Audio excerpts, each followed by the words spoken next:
I would suggest us to start from the contributions from Jaime, because he is the most important guy regarding the manifesto, as an author of it. Then we switch to Cactus Dedeoglu. Yeah, and then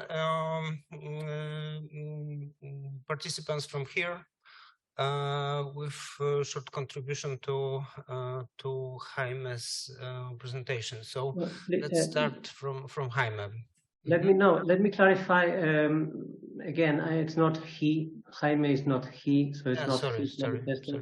But also, it's not his manifesto because it's not my manifesto. It was first. This manifesto was approved with changes in the Lesvos Assembly Chorus of last year. So we are not discussing here Jaime's manifesto, but the manifesto that was approved last year with changes with the Lesvos Assembly Chorus. This is the text. As it has been published, signed by the Lesvos Assembly Chorus in the recently published Journal of Posthumanism that was co-edited by Çağdaş Dedeoglu, who is joining us online, and myself. And in fact, I was trying to share screen of the manifesto as it is right now published in this journal.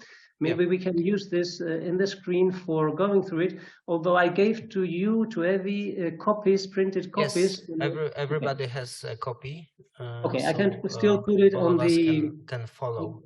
You can still put it on the screen. Maybe Çağdaş can share his experience from working together on this, because it's linked also to the other thing we published in the journal together on ontological therapies. The ontological therapies is, well, a performative way of staging the critical questions, which means it's deeper than psychotherapy in the sense that it's challenging the most hidden taboos of human supremacism, starting with the question of what is human, whether this is anything else than a constructed fallacy, for example, or the right to multiply, the right to kill other species, the right to own the earth. All these things are challenged in the ontological therapy. The manifesto is another way of approaching the questions of the ontological therapy that are published also. So I share screen, and once I launch it, maybe Çağdaş can join in and we can kind of I don't know if we can see you. The framework. I'm here. Good afternoon, everyone. Hi, can you put your camera, Çağdaş? Yes, of course. Oh yeah. Hello, everyone. I can see you now. Good to see you. Great to meet I also shared the link for the publication. It's on chat. Yeah, and Evie can also, of course, introduce it by explaining how we did with last year's forum debates. So I don't have so much to say for now, rather than explain. I can do that, but I think we must all gather next to the microphone. Ah, yes. Okay. So let me put it in shared screen mode. So the 10 points of the paragraph are somehow close, though different, to the also 10 major questions of ontological therapy, which we have also published in the journal. Let me show you the front journal page, although we will present it anyway another day. Oh, I don't know where I have it. Ah, here it is. Let me go back to the.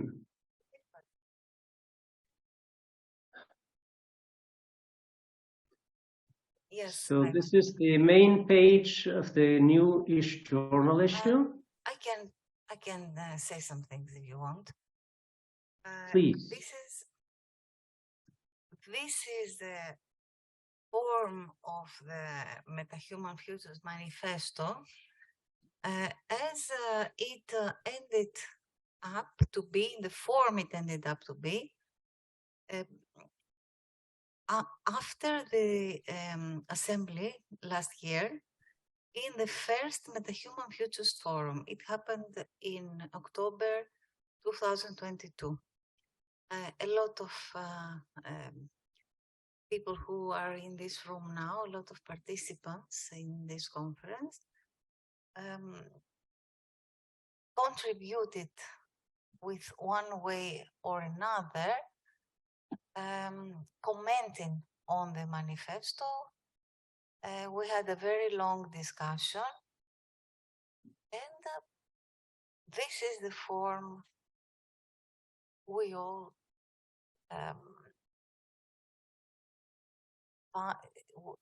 found points to agree. Yes. Therefore, the next step was to write about the manifesto in the journal, Journal of Post-Human Studies, for which the volume, Chavdas will tell you about that later on, but Jaime has also presented the volume in a short comment this morning. Of course, I consider it an open manifesto, a manifesto that will keep changing and changing and undergoing several transfigurations. Therefore, I would consider this gathering here as a second assembly to discuss about the manifesto, article by article, Article 1, Article 2, etc. Jaime? Yeah, I put it in the screen first of all. By the way, are you recording already the session? Because I didn't hear Yes, the. yes, it is being recorded. Hmm? Yes, it is being recorded. Okay, so this is the index. As you see, the manifesto is here. This is the journal now. Third point, followed by Evi's discussion of it. So I will click on it. And here we open as it is online. Oh, let me just before that show you how it relates to the therapy also in the journal. In the first introduction, in the introduction by Chadesh and me here, you see Metahuman Futures Forum and Ontological Therapies. There you have this issue of the ontological therapy questionnaire with the answers that both Chadesh and me have given to the questions, which is, say, another way to approach similar issues as the ones we put in the manifesto. We can try to do it during the week at different points. So it's all connected, just that you see.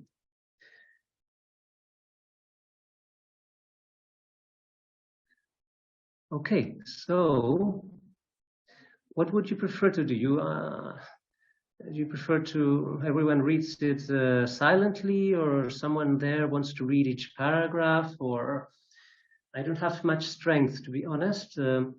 If someone wants to or if Chadesh wants to introduce a little bit about the things we were discussing in the process of editing the journal around these issues, I leave it up to all of you, I think. Then I jump in, needed. But I have already shared. I have already shared two links. One for the introduction. The first one is for the manifesto, and the second one is for the introduction, also including the ontotherapy questions and our answers. Both Jaime and myself. You can attend the whole conference by these links. These are just 2 room links that will be in continuous use these days. So you can attend everything. Hey. Can you hear me? No? Yes, yes. Just maybe as a very short introduction, like, I mean, the purpose of this manifesto and for last year's forum was really what I already launched in my talk, is like, can we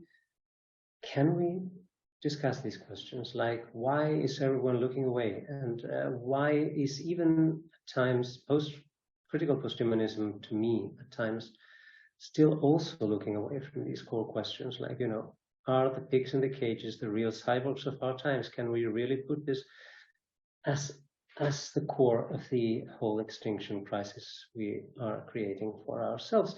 So this whole thing, the questions I was raising previously were summarizing also the urge that made me launch this type of, well, a new manifesto 12 years after the first Metahumanist Manifesto, one which is really attacking the core of human supremacism, the unacknowledged, undealt with core of it. And each paragraph then deals with some aspects of this problematic. The first paragraph is really precisely about the fact of how this primordial fact of our disruptive expansion on Earth is ignored and censored and avoided by institutions and people. Maybe, shall I suggest, because we have distributed the manifesto all around this room, we could start by people who would probably like to ask or to comment on specific articles of it. But have people had time to read it? They are reading right now. Well, we can leave the time for reading if you want. To suggest to start some Q&A questions, but before that, we have contributors of this roundtable in here, so let's give voice to our co-panelists, and then start the Q&A questions, and there will be some time to read then the manifesto meanwhile. Yes, and I could also call people who were present last year to discuss about it. I mean, the idea is to put this manifesto more and more out into the world and hopefully get support also from this assembly this year and then from broader circles, because, yeah, to have this debate really out there completely. So think of it as would you... Hello, hello everybody. I'm Jean-Marc Matos. I'm a choreographer, so I'm not an academic. I direct a dance company in France that deals with contemporary dance, and let's call it new media or digital technology. And indeed, I've been working for about 10 years with Jaime Del Val on mainly the movement approach. I don't know, to contextualize it on a more larger context, I would like to just make the link with what we have attended earlier, and some of us were discussing in the room and with a coffee, that the problem is so meta-gigantic that I think pretty much all of us here in this room as academics, as people who are intellectual endeavors, do understand, perceive, and I don't imagine anyone disagreeing with all of the things that you have projected earlier. So either one way we feel like we are doomed because there's no time, as the fellow earlier said. And on the other hand, is there any little chunk of a hope to achieve something, either on the individual level, collective level? I personally think that all of this huge approach and global approach, which I find extremely interesting from the point of view of the capacity of making connections, which could sound at first a bit like bizarre, like, for example, making a link between quantum physics and the killing of pigs in farms. I mean, I've never ever thought about that. And by the way you exposed everything, it's a gigantic picture. So whether we go individually by putting, recycling our trash, our garbage in plastic versus paper, all the way to creating a union which is now considered terrorist in France. I'm part of the Soulèvement de la Terre. My question, it's just a very large series of questions that I have myself. and that I would like to share is how to achieve a little piece of a chunk of a hope and not be doomed, either individually, like I said, or is it collective? I think it should be broad, and that's, I think, what you're trying with the trial at the level of the EU, but to bring it to the United Nations, try to talk to some governments, try to talk to some large international food corporations leaders, diffuse the information amongst activists, whether it's in the UK, Germany, France, Spain, Italy, everywhere, China, India, etc., etc., etc. No, okay, so that's a little bit of a connection that I wanted to make with what has been talked so far on the larger sense of the exposed themes. And the little part that I would like, of course, it feels like an atom of a possible action. But in reference to what I've been doing with Jaime for the last 10 years is, in fact, trying to imagine how we can rethink the body. So maybe I'm on kind of like. Well, there is one paragraph devoted to that. You can check it. It's number.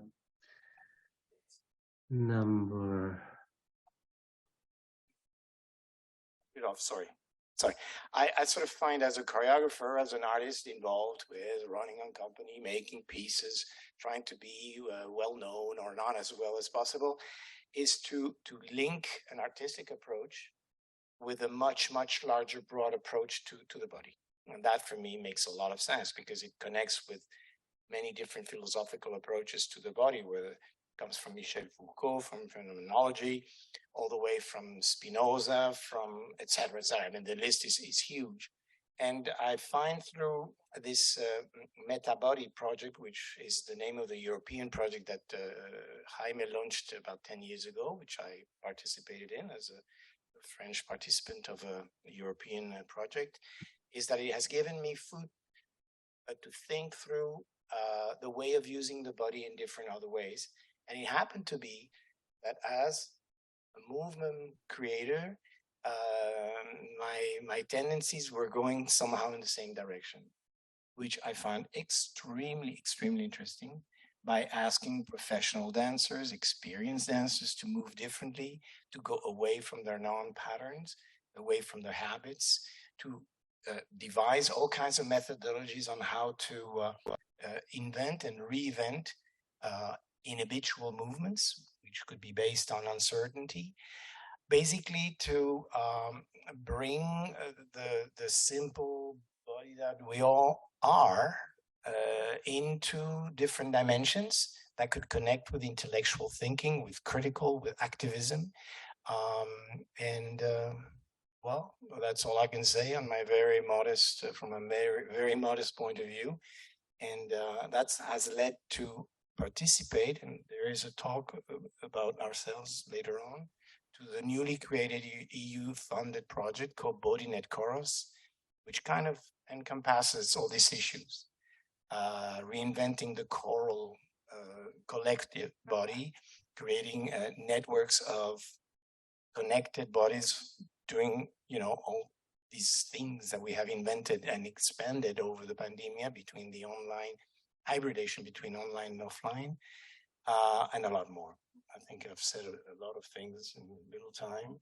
And it's in the context of the same program that you are invited to participate in the several workshops, Jaime's workshops, but there are also other workshops in the program.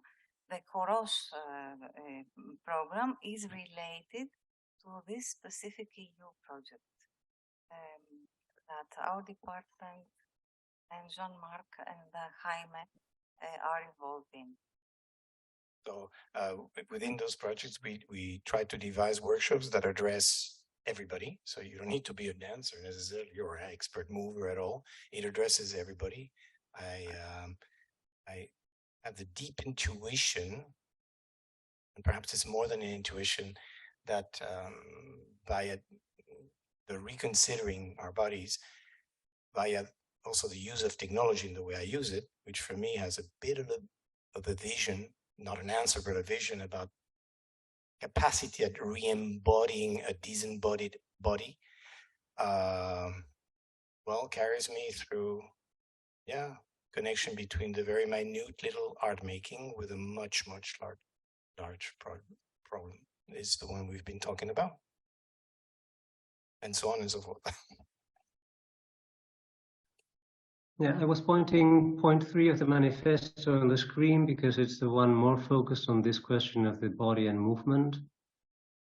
You can check it if you wish. So just to clarify, yeah, so the idea of discussing it is really to see, well, whether we can agree on it also in this one assembly and take it further and further, like as the say, well, if there is a chance to not just merely keep with our foot on the accelerators to extinction, is by bringing out as soon as possible a powerful voice that is not anymore denying the aspects of the situation. So therefore the manifesto, therefore trying to bring this manifesto out and have more people, well, joining it, supporting it, maybe changing it together, but let's see if it continues holding together for those of us here and what we discuss around it further. And yeah, so in the project, indeed, we are working on these embodied practices, including with digital media, although pointing clearly to, well, techniques of the body as the more sustainable side, in my view. Let's give voice to Bert Olivier now. Thank you. I was only invited to join this panel today, so I can't by any means call myself prepared, but I'm quite prepared to make a modest, even more modest than my previous speaker contribution to opening this debate. And perhaps I'll start with the last point that was emphasized, namely our embodiment and the way in which at the level of the body, of embodiment, of movement, of making contact with other people, of creating the opportunity not only for our own enjoyment of the body, but in festivals and communal activities with others to allow them to discover that joy themselves. And the perspective from which I can do that is one that lies close to my heart. My partner, Mariana, and I are hikers. We're from South Africa. We're mountain climbers. And when the topic of nature and its gradual and consistent destruction by human beings over the last 10,000 years is raised, and you are accustomed, as we are, to spending time in the mountains, on mountain paths, encountering all manner of animals there, sometimes lethal ones. Where we live, we encounter puff adders and Cape cobras quite regularly, and a Cape cobra can kill you in half an hour if it bites you.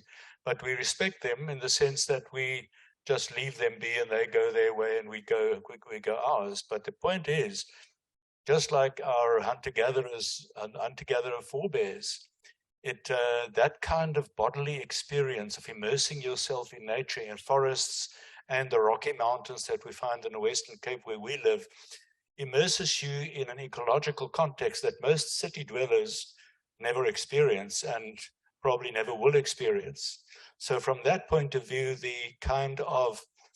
way in which, to put it in Deleuzian terms, the way in which we form an assemblage, not only with other human communities, but with all species of the earth, from insects through reptiles and antelope. And where we live, there are leopard in the mountain. And we often climb to a place called Tiergat, which means literally leopard's hole, where it's probably called that because of the confluence there of various streams that provide a wonderful drinking area for wild animals. But having quickly read this manifesto, while I agree with the drift and the specific points brought forward and emphasized in the manifesto, I do think that there are, and that's probably why this panel discussion was called, that there are some areas that really need debating, that really need clarification, unpacking, and that kind of thing. And the one that I would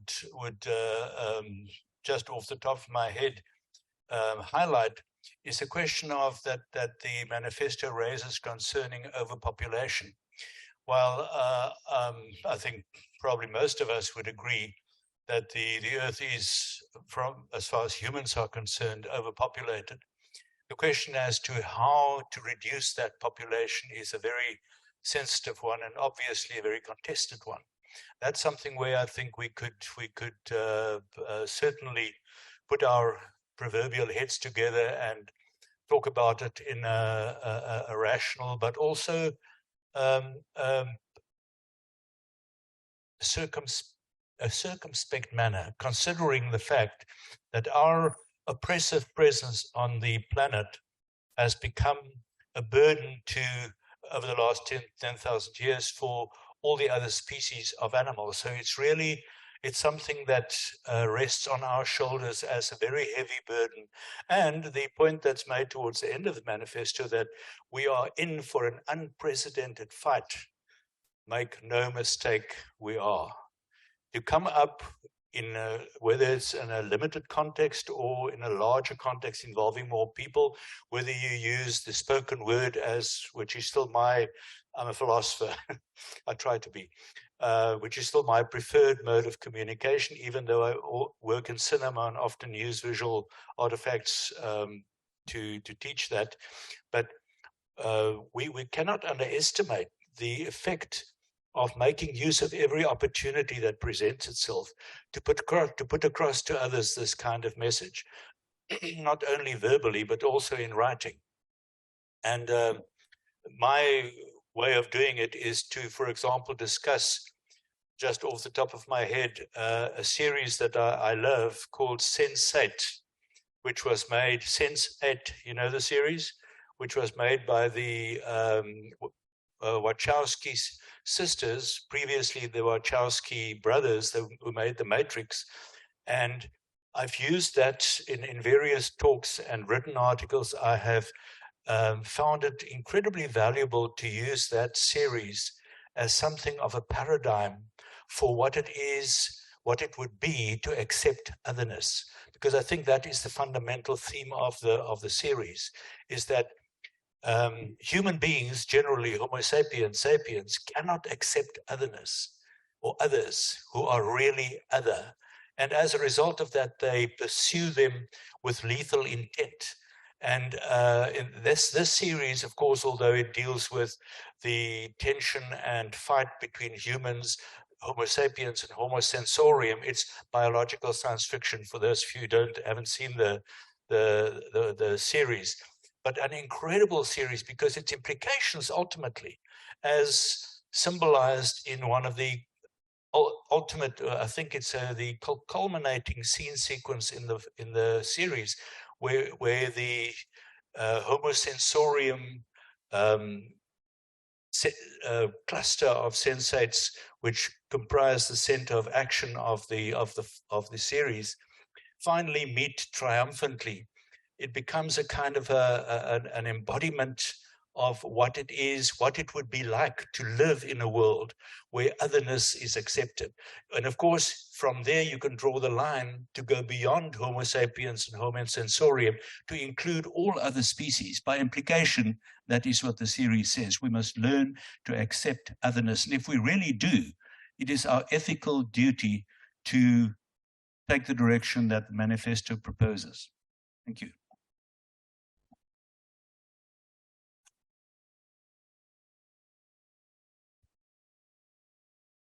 Well, I think Bert has exactly located problem. Shall human beings keep being a burden to others? Shall they keep distances from all forms of otherness? And I think that this is a real contribution, as well as Jean-Marc's, to a discussion that would probably start with some questions to both speakers.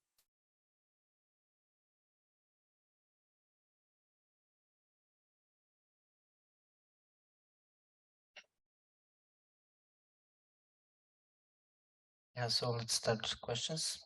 Can you come closer to us?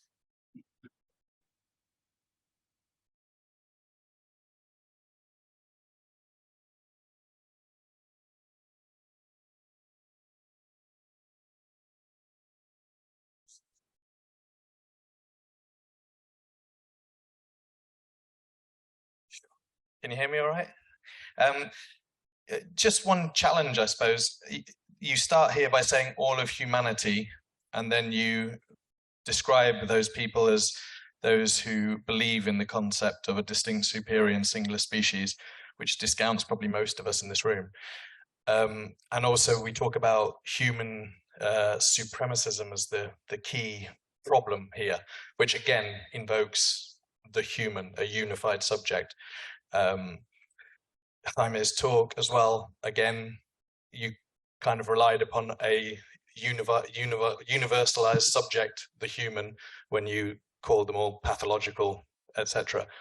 And so for me, there seems to be a fundamental problem right from the start, which we understand there is no universalized human. That's a kind of reductive, essentialized idea.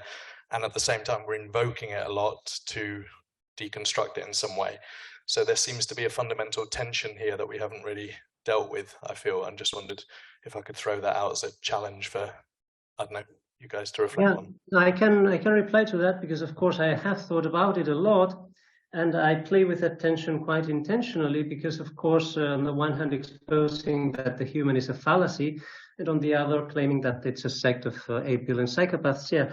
So why? It's not a contradiction really. It's the fact that there is an unquestioned belief by most people, I mean everyone considering herself human, and even some people who start calling themselves post-humans still partake without questioning it to themselves on the system of human supremacism. So for me, the human is the one who partakes unproblematically in the system of human supremacism, or with just a very narrow critique of that participation.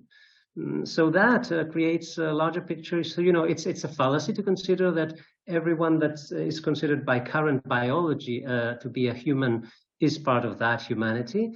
Humanity is a Western construct. Is to do with a whole set of evolutions of biology in the 19th century, of human rights in the 20th century, always replying to the catastrophes we were creating from the dominant side. So it is a very biased history all the time. It was never invented by all of the possible subjects. It's been always kind of guided from certain sides, very Western dominant sides. So in that respect, what I question is its universal validity, but then it does apply to everyone claiming a superior status. And that applies to the full spectrum, from Elon Musk to a poor farmer in India, of course, with different degrees of responsibility. And that's why I make it broader at the same time. And I'm sure that many of you in the room, even if you don't straight away believe that you're superior, I wonder how many of you accept every possible challenge against every possible aspect of human supremacism, as I was putting it in my talk and in the manifesto. Because I haven't yet encountered anyone else that is really wanting to face not just the diet change, but the suspension of reproduction and the abandonment of urban life and built environment, and becoming again a rewilded body capable of symbiosis, like all non-human animals who are free are capable of doing. So since I've never yet encountered anyone like that, I can't really say I know anyone who is not with strong degrees of human supremacism on top. This is the reason why I launched this in the academic debate. There's a lot of talk about abandoning anthropocentrism, but what I find around me is a rampant human supremacism. What do you think about this?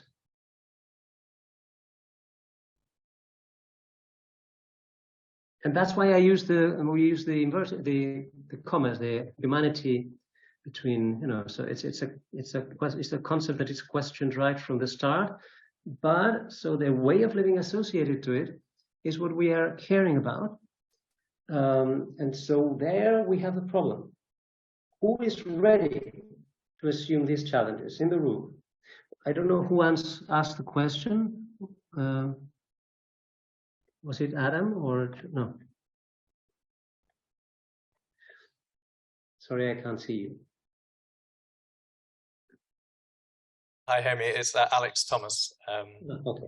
That's question. I don't know Yeah, if no, I fully endorse the vast majority of what you've said there. I agree with the, your idea of the construction of the human in that regard, and I agree with your analysis of how the concept of the human is being constructed and so on. I just,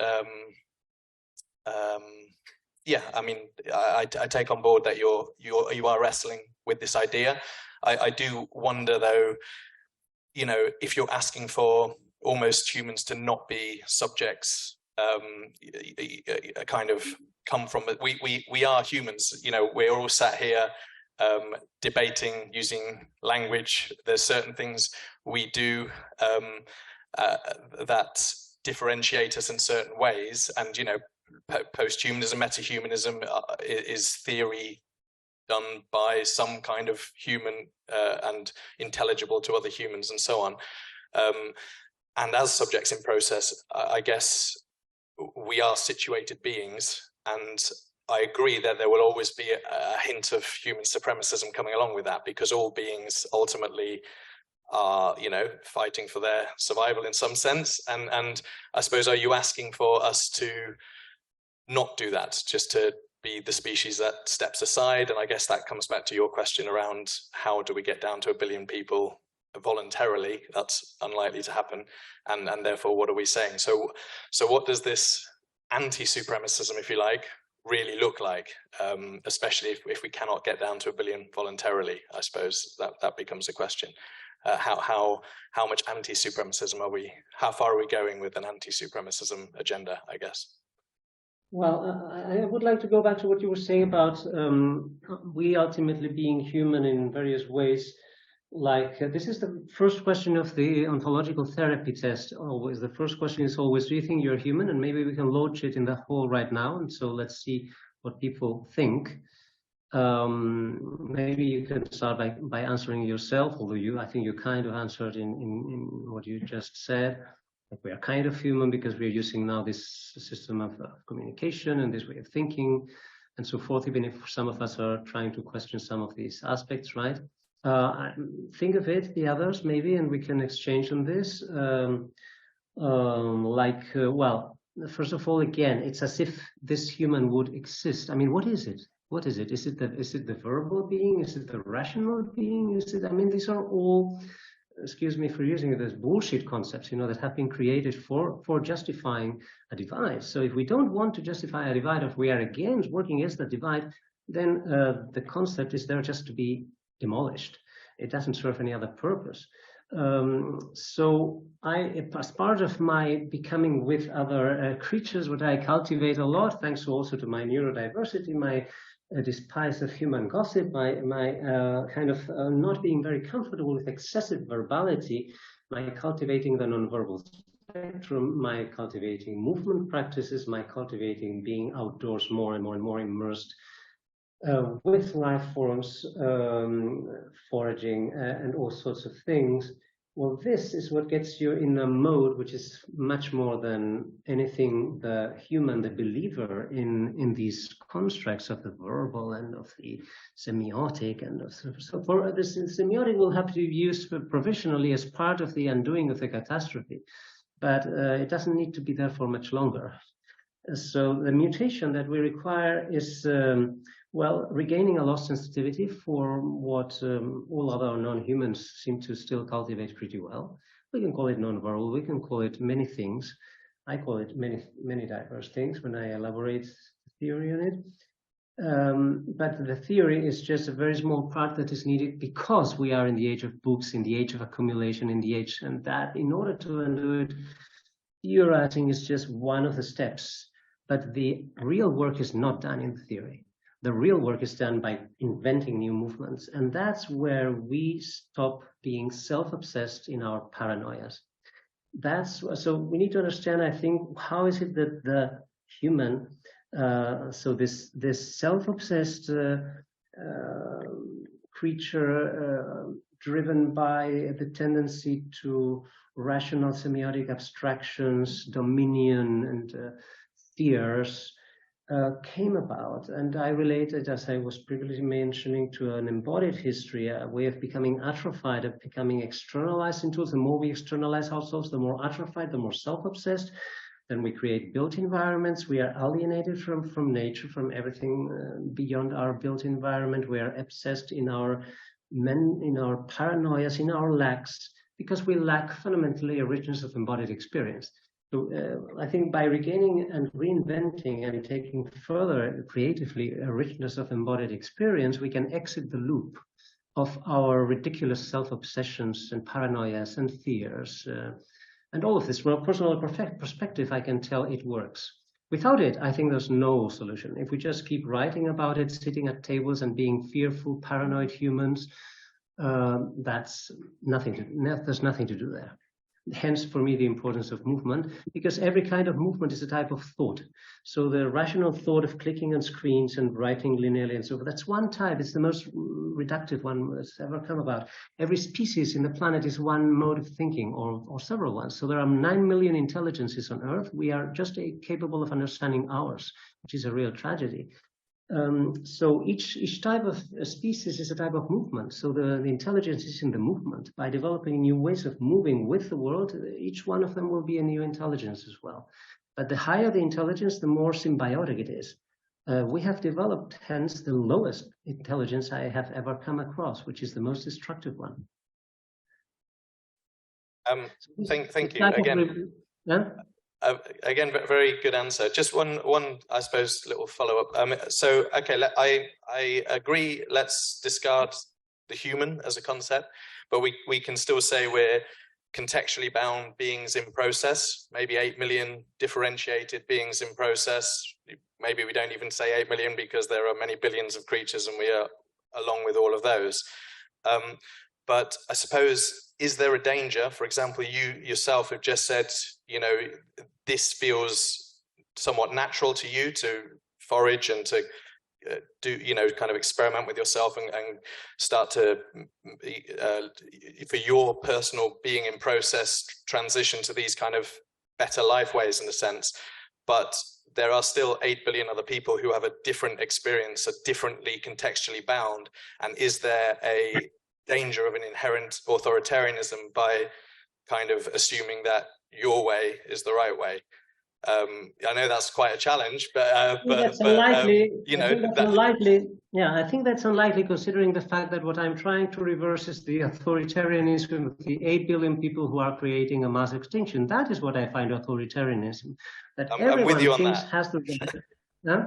I'm with you 100% on that. That's not the bit I find challenging. This is the typical reply I get when I get attacks on veganism, like saying, you know, don't be authoritarian. So, you know, it's like saying, okay, so people assume the law of not killing other humans. That's everyone. For no one will tell you this is moralism, okay? But when you tell people, okay, it's a problem to create a mass extinction and a self-extinction, then you're becoming authoritarian. But it's not authoritarian to enslave and kill 100 billion animals per year and create a mass extinction. That is not authoritarian. So this reversal of the values of life is what drives me crazy. So I have no fear of undertaking the risk of being called authoritarian. I will reverse it many times. It's needed. I think the real authoritarianism is of the human tribe, the human sect. The sect of psychopaths is the real authoritarian. So I will fight it with all my forces. And first of all, what I'm just trying to put on the table is a debate. How could that be? So that humans, so human supremacists, find authoritarian the sheer fact of putting a debate on the table is also a typical resistance, now talking as a therapist, right, an ontotherapist, a typical resistance of the human sect towards the therapy, because it's like not even a debate is acceptable. You can't talk about it. You see what I mean? So I'm just putting a debate on the table, and that is felt as authoritarian by the human sect of psychopaths. Sorry. So this is the problem, you know. But if we keep the conversation going between many of us, and we make it a plural conversation, and we look at the edges of the problem, which are infinite, it's a mass, if you can imagine, it's an unimaginable problem. So then it gets more interesting. So yeah, that's the thing. I think to start the conversation together with as many of us as possible. Just for me, the only thing that remains unacceptable in the process is denialism. I won't take up any more time. I agree, I agree totally. Authoritarianism is absolutely what our system is. I don't deny that at all. I'm not a denialist in any way. I guess I'm trying to emphasize context always as situated beings in process, but that's it. But no, I totally agree with you on the denialism front, and agree with you about the authoritarianism inherent to our I'm always very humble, since I realized that I get such negative reactions. So I said, okay, can we start just between us, and then we see who else can join the discussion. I'm never thinking now like, what is someone in some other continent going to think about what I'm saying here right now? We will see how the conversation evolves, but and I think starting the conversation in Anglo-American, European academies and so forth is hugely important, because that's the enemy within all of us. That's where it is. It's not somewhere else. It's here. It's in the academies. It's in the rich Western countries where the major enemy is. So, just getting it started. It's all I propose. Okay, thank you. Any other questions and thoughts? While you Maybe I can jump in. Can I make a quick rejoinder to what's been talked about the last few minutes? I don't think it's at all difficult to disabuse someone of the notion that humans represent some kind of supreme being. I mean, what's mentioned in this manifesto, namely that we're the only species, as far as we know, that has been able, through our own stupidity, to set in motion a process that could lead to the ecological collapse of the planet. No other species has done that. Would you associate supreme intelligence with such stupidity? I don't. Exactly. Hi, I'm Sarah Chifai. I'm a lecturer from the University of London. Thanks very much for your provocations. I was just wondering if you want to say something about your choice of the use supremacism, particularly in relation to the history of whiteness and racism, where the term's contemporary use stems from, and how the use provoked in this manifesto reflects that particular history.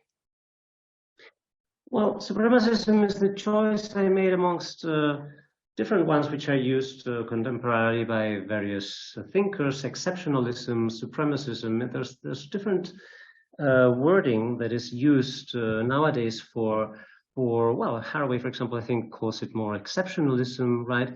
Well, for me, the mention of supremacism is important even in the link to the other concept of planetary holocaust, the Holocaust concept, right? So human supremacism I describe elsewhere as concisely as the archaic Nazi ideology of humanity as a whole. So just like Nazism in Germany had the Aryan supremacy ideology behind, the planetary Holocaust has the human supremacy ideology behind. I also describe elsewhere in detail why I do very strictly the comparison between the Nazi Holocaust and the planetary Holocaust, and I think there's plenty of good reasons to do it when one does away with human supremacy presumptions, and building upon in the process precisely on Jewish intellectuals who started doing that comparison. I could check the text where I have a whole kind of table of reasons why it's important and urgent to do that comparison, and for which the planetary Holocaust is an unimaginable, more destructive and massive process than anything humans have thought about before. I mean, it's outrageous in itself that we only have courts of human rights, right? There's no courts of terrestrial rights. In a court of terrestrial rights, human rights would be 1/9,000,000th all rights, because we're just one of 9 million species, more or less, or 8.7. I was in the workshop in Scala Lesvos last week. We were doing this kind of imagination exercise. Imagine we are taking care of a species getting extinct. We're at this court of terrestrial rights. We happen to be the human side of it, so to speak, but we have to take care of that species with as much care as if it were the entire human species going extinct. So imagine a Holocaust that affects 9 million species, potentially, out of which the human is just one. Imagine how would we get back to a situation where the human is just one of the 9 million species. I mean, this is part of the whole issue of resituating supremacism. Supremacism got imbalanced, entered the stage and broke all balance as soon as we stopped being just one of the 9 million species, which is what the sapiens was for 99% of its history. This is what the radical revolutionary discourse of the original affluent society theory in anthropology comes in. I will speak about this in my second talk. Like anthropologists like James Suthman are bringing back this theory from the 60s, which states the way in which gather-hunters have a better quality of life than what came with agriculture. They are more egalitarian, they respect the environment, and so forth. So it was really accumulation since farming that brought about every possible disaster, right? So for all that period of 1 million of hunters-gatherers, we were one of the 9 million species, and it seemed to work pretty well, both for humans who were egalitarian and, of course, for all the rest of species. Apparently, we already started disrupting things and started the 6th major mass extinction with the excessive hunting in the Upper Paleolithic. So it was already starting before the Neolithic, but it got much worse with farming when farming became. So, you know, that's the level of the problem. I mean, as soon as we stopped being one of the 9 million species capable of moving with all the rest of it, inhabiting space with all the rest, when with sedentarism we started occupying the earth just for us, evacuating biodiversity to put on their place radical monocultures, that is all fully part of supremacism. So I think there are, just to say, I don't know if I'm responding to your question, sorry, but just to say that for me, it's such a massive issue. Excuse me, I don't, you're saying an awful lot, and it's actually quite hard to follow everything that you're saying on the spot. I did ask something really quite straightforward about the ethical and political considerations involved in using the term supremacy specifically, given its particular links to racism, whiteness, and I think sorry, I think I kind of answered you, but the way I came to this word was not. Can I just clarify? Can I just share back with you what I hear you saying? So, for example, when you're talking about farming, let's say, and so are you suggesting that a notion of supremacy, we should universalize this historically and extend this back to earlier forms of human civilization to consider like an earlier emergence of human supremacy than is, you know, conventionally understood in the Western context? Is that the claim that you're part of the claim you're making? Yes. In which case, how does that relate back to its more recent historical context?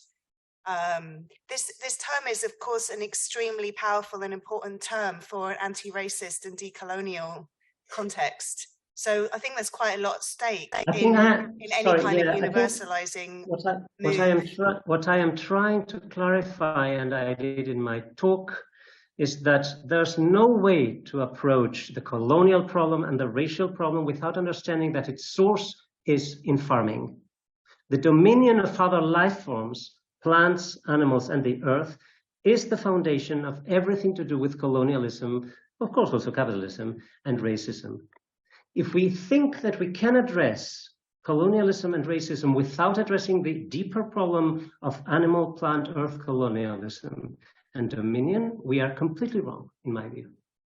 So widening that term to the process starting in the Neolithic, in my view, is the most important question we could ever face. Without facing it, I think we're missing the whole point in politics whatsoever. Okay, thank you.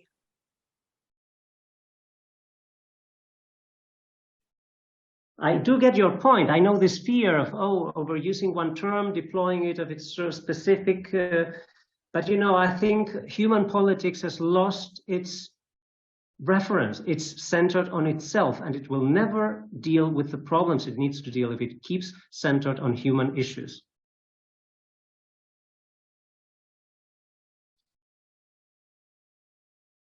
Any other questions, comments?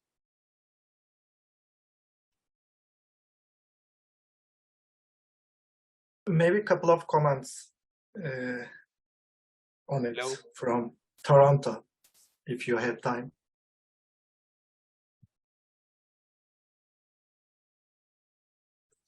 Let's give voice to Chagdas, maybe, and then you. Very Thank quite brief. I've seen Mhm. a lot of philosophical talks about the ecology in the ecosystem, and I haven't seen the notion. Well, I haven't seen mention that there is a false belief that if we remove ourselves from the equation, that the ecosystem will balance itself. That's just not true. If we deforest an area, the earth will be depleted, and we must actively bring back the biodiversity. It's not a natural process that occurs by itself.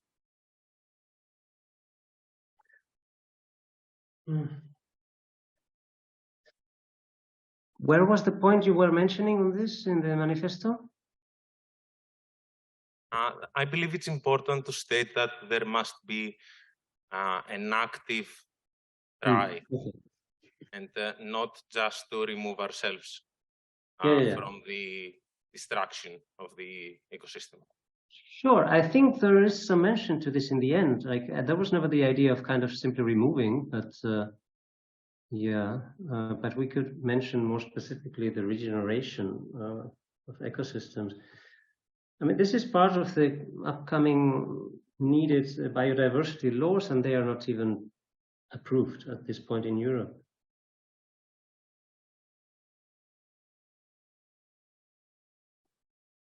Okay, so probably Chagdas would like to make some contribution to the discussion.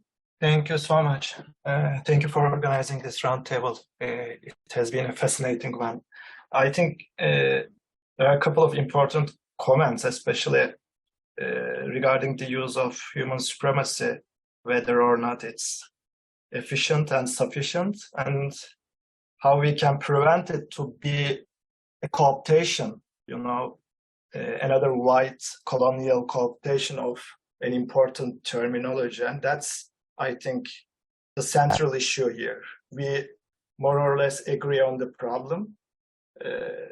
Maybe we do not agree on the details, but how we make it not seen as an undermining of the current struggles, but as an amplifying strategy. That's something I am concerned with, and that's why I would like to be part of this project initially.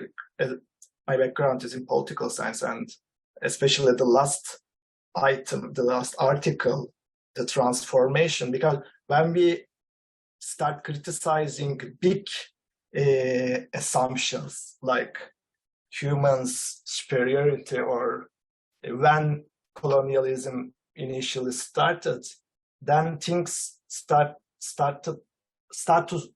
to be seen as unescapable or impractical. How we make them seem practical, how we can seem that we can create a difference. That's for me the central question. And an earlier participant speaker mentioned the TV series Sense8, for instance. It's a great show. I also love it. I like the idea of being connected, but the connection seen in that TV series is just between humans, right? 8 different individuals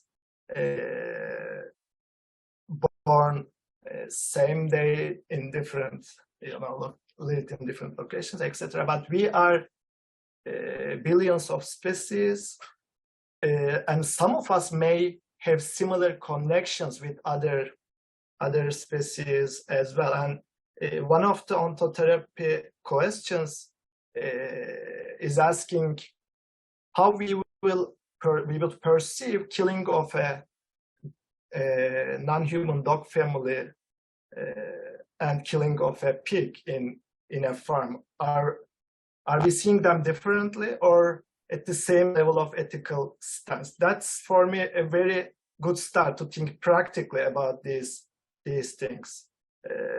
And from this point, we can talk about how we perceive killing of 6 million people during COVID, killing of 35 million, 40 million people during the AIDS epidemic, or killing of thousands of millions of species since 1970s, animals mostly on Earth. And numbers are interesting because mostly in the last century, human species became something statistical man and think about things through statistics. But when we do this, we claim we are caring humans, for instance, but at the same time, we don't care about humans as well, not animals or other species. Even humans are missed out of the picture. They are just numbers. And in the United States or in Canada, for instance, wolves can be hunted, for instance, just to create balance, right? And who we are that can decide on what is the right balance. And we can hunt wolves, but humans can continue overpopulate. By the way, I don't think the problem or overpopulation is the problem. It's a problem, but it's not the problem. There are more serious components in this picture than overpopulation, especially in the colonial past. But yeah, we need to start practically think about things, how we can create a politics of struggles and a strategy for merging different struggles, in a multi-species way. That's my understanding, at least, my take away from this ontotherapy sessions and the manifesto. Thank you again for organizing this today. Okay, thank you. The last question.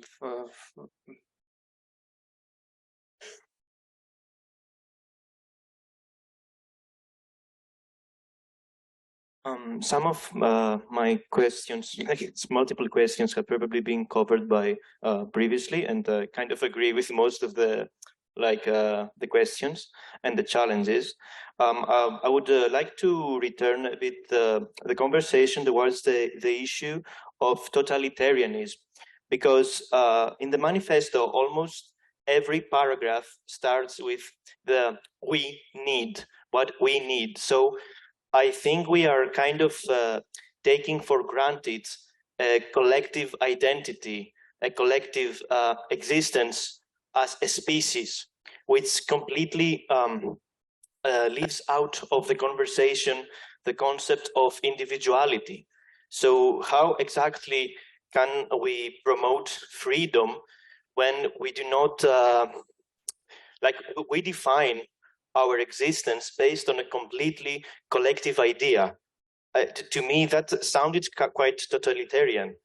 This is one of my points. Of course, in correlation with the whole idea concerning fascism, many sorts of authoritarianism or supremacism. Also, supremacism, like a sort of supremacism, has always been part of a natural cycle of species before humanity itself. Like species supremacy was a thing even in the era of dinosaurs. Extinction, massive extinction, was also part of natural processes. Of course, this does not deny humanity's role in contemporary practices of extinction, but a final issue is how we say, for example, all life forms need to be liberated from slavery, exploitation, and extermination. There's also this whole discussion on the idea of defending rights. The idea of defending rights, I think it's centrally humanist. It's like an idea that only the human species would ever consider. Now, there could never be a different species that would be having the same conversation. So, I mean, the idea that we are so stupid because we are tending towards our extinction is quite insulting towards our own individuality or our own specific characteristics. Because if like what I see is that as a collective, if we judge an individual for their wish to kill themselves, their wish to commit suicide or to participate in a suicidal cycle, we can just imply they're objectively stupid. Who has the right to deny a species or an individual's desire to end their life the way they think they should end their life? Like, how can we define a collective need that can liberate a species from its own recreation, its own multiplication, which is not necessarily obligatory, without creating another totalitarian or supremacist sort of regime? Thank you. No. Well, I have to disagree with the idea that there have been other species practicing supremacism on Earth. I think that's a big misconstrue. The dinosaurs never made slavery out of other species. So, you know, it's an unprecedented event, what is going on now on Earth. And this we really need to make clear. The freedom, you know, freedom for me is a relational concept. If we keep sticking onto individual freedom, we don't get it right, because then we just think that it's our own movement freedom that matters. The freedom of the ecosystem is what matters. If we don't impose our movement on others, then my movement can be free with your movement being free. If I am imposing my movement because I only know how to be free through imposing my movement on others, which is the tragedy of the human, our freedom is only at the expense of everyone else's, and then within the human, all the hierarchies, that's the problem. Now, what we need to ask ourselves is, why do other species know how to do it and learn from them? Because it seems that no of the other species is imposing their movement radically on others, so they can freely move together. We are just the only one that has lost this capacity. And that requires a deeper question rather than just denialism. I think what I hear a bit in your question is a bit of resistance, but not a real alternative. Like, yeah, rights for all species are needed in a moment where humans meaning the dominant one with the dominant style, the dominant belief, has erased that freedom of movement in the biosphere for all, creating the mass extinction. So yeah, freedom for all species and rights for all species needs to be reconsidered dramatically, which will mean questioning and reviewing individual human rights. Human rights have been erected against the rights of all life forms, and individual human rights even more. So that doesn't mean to collapse the concept we have been building, but to open them up very significantly. And if we just keep finding excuses to not do it because we are too comfortable with our lifestyles, then okay, let's keep with a foot on the accelerator to extinction.